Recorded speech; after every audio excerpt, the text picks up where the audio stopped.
Today on the channel, we'll be looking at Star Wars Vintage Collection, the Book of Boba Fett, Tatooine. The way I got it figured.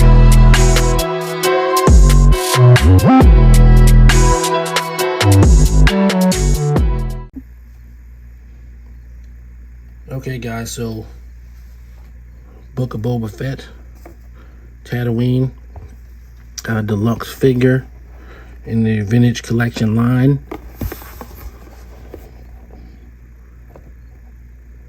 This figure was acquired at Target from a fellow collector who probably got it from Hasbro Pulse. I'm not sure where he got it, but I got it from Target from a buddy. So this is the new Boba Fett figure from the Book of Boba Fett in deluxe packaging. This figure doesn't have your normal collector's number. There's no TVC number for this figure. So we're gonna get him out of the packaging and see what we got. Okay, so here's Boba. This is what he's packaged in the new windowless packaging, which we can expect future figures to all come in. He's looking pretty good from here, but we're gonna get him out of this extra packaging too, so that we can see him up close and personal. Here's Boba removed from the package with all his accessories laid out. He does come with numerous accessories, and being priced at $24.95, I believe. Obviously, he should come with more accessories. This figure is strictly based on the Book of Boba Fett appearance. A lot of people, of course, would like to get this figure for the upcoming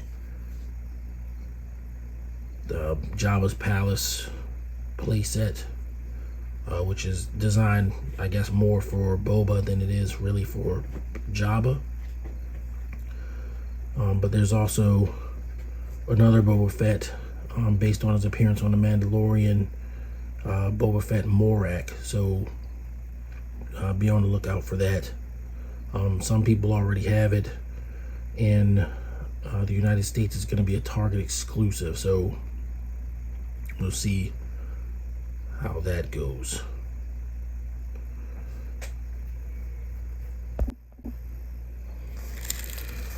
Here we have Boba all geared up. We can take a look at some details here. Of course, in the show, he had repainted his armor. It wasn't, all corroded and beat up from being in the Sarlacc at this point. He looks good. So, of course, he's got his soft goods robe, sort of, I guess, left over from the Tuskens. He's got wires on his arms, which a lot of Boba Fett figures, detailed as they may be, don't tend to have. He's got his pistol, which falls out rather easy, so you want to watch for that. Rocket is in place in his jetpack, and it does also fall out kind of easy. It's not doing it now, but it did fall out pretty easily, so I kind of jammed it in there pretty snug. But he's a nice looking figure.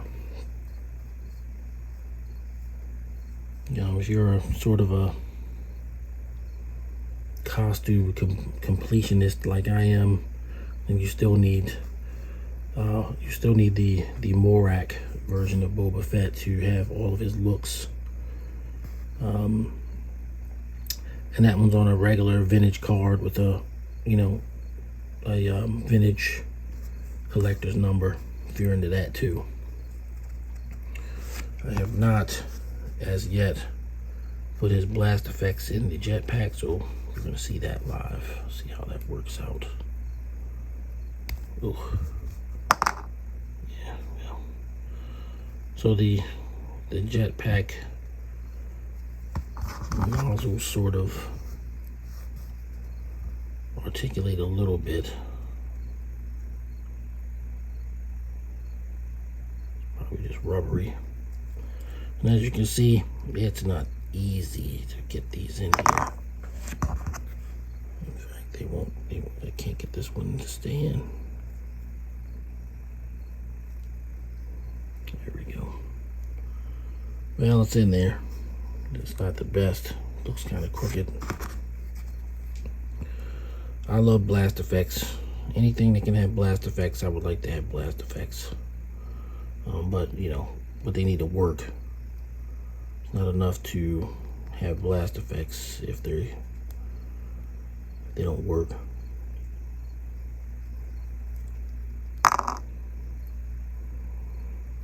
So I had to pretty much force that one in. And this one, force or no, it just sort of falls out.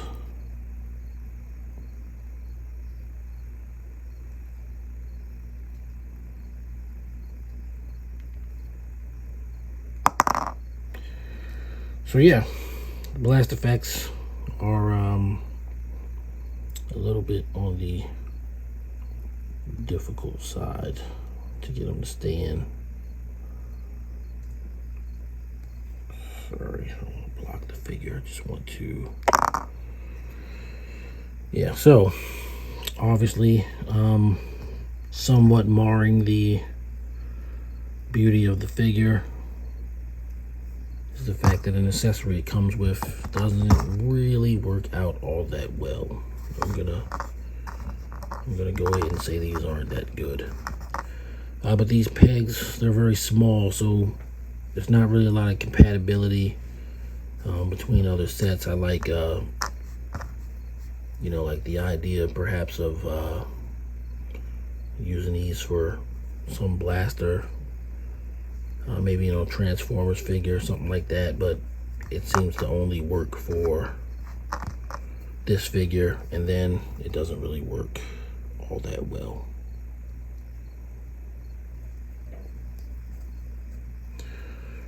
So you have that.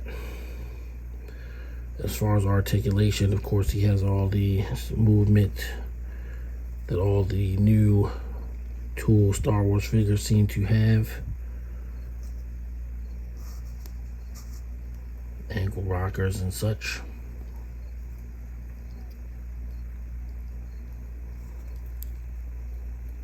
His head looks up and down.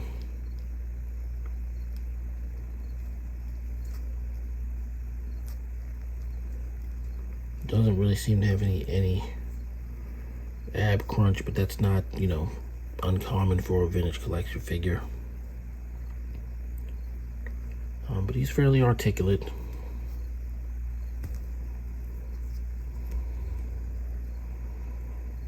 That would put him in a more of a flight pose if his jetpack blasts would stand, but they don't. So there you go, nice flying or landing pose.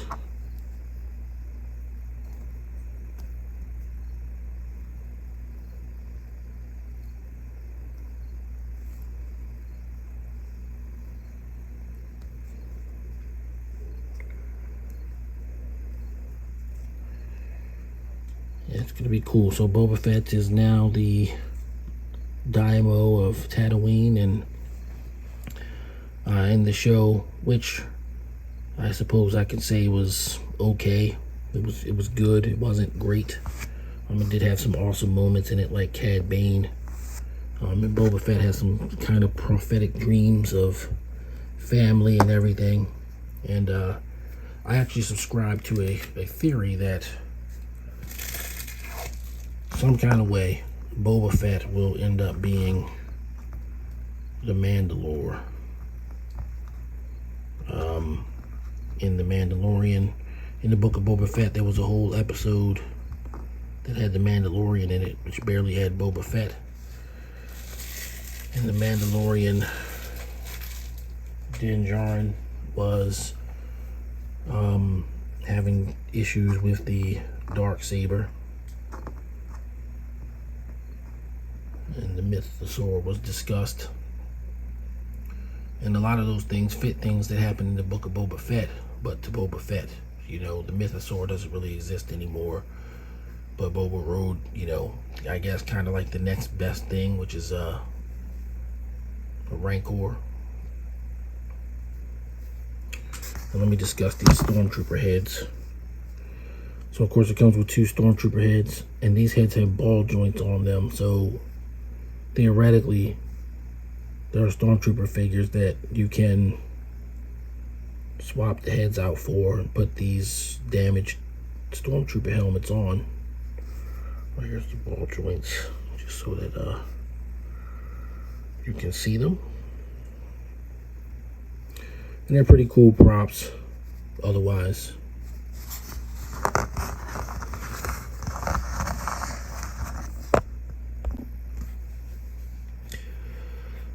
Alright, so hope you enjoyed this look at Star Wars The Vintage Collection, the Book of Boba Fett Tatooine. I do have more Vintage Collection reviews planned. This was a big one. I've been sitting on this figure for, I don't know, a month.